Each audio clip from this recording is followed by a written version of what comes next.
साबिक वज़ीर-ए-आला पंजाब परवेज इलाही अटियाला जेल से रिहाई पाते ही गिरफ्तार। नैब लाहौर ने आमदन से जायद असासों के केस में रावलपिंडी की अदालत से राहदारी रिमांड हासिल कर लिया। कल लाहौर की एहतसाब अदालत में पेश किया जाएगा।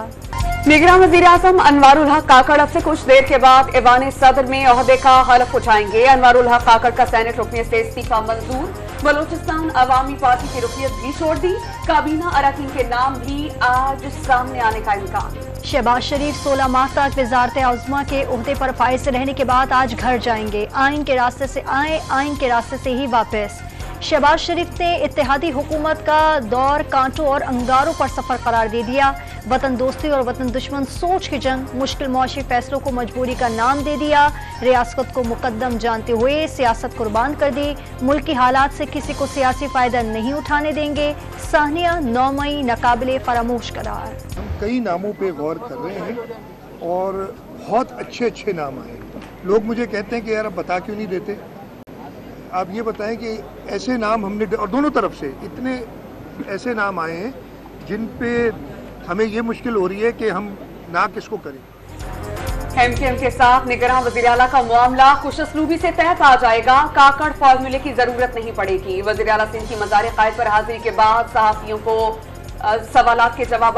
ऑपोजिशन लीडर राना अंसार ने भी आज नतीजा खेज मुलाकात की उम्मीद का इजहार कर दिया।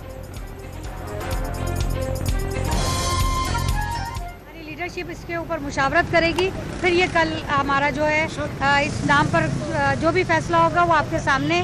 लेकिन अगर ये लीडरशिप की सीएम साहब ने जो नाम दिए हैं या हमारी तरफ से जो नाम है, अगर ये कल तक फाइनल नहीं होते तो फिर पार्लियामेंट्री कमेटी। नवाज शरीफ की वतन वापसी के प्रोग्राम पर खदशात के बादल लीगी कायद की जानिब से तारीख का ऐलान न होने के बायस पार्टी रहनुमा वतन वापस आने के शेड्यूल से लाइल्म। बीमारियों और जायदुल उम्री के बायस कोई खतरा नहीं मोल ले सकते। लीगी रहनुमाओं का मौक़िफ़। हतमी तारीख के लिए सितंबर में अहम तब्दीली का इंतजार। लंदन में हिना परवेज भट्ट के साथ हिरासानी का वाक़या। नून लीगी रहनुमा पर जुमले कसे गए। हिना परवेज का बेटा वालिदा को आगे ले गया। सियासतदान और स्टेक होल्डर्स दरगुजर का रवैया अपनाएं। वतन से मोहब्बत का तकाजा है कि तमाम स्टेक होल्डर्स और लीडर्स एक हो जाएं। जश्न आज़ादी की मरकजी तकरीब में खिताब में सदर मुमलिकत की तलकीन। रियासत में बरकत के लिए फलाह और इंसाफ नागुज़ीर करार।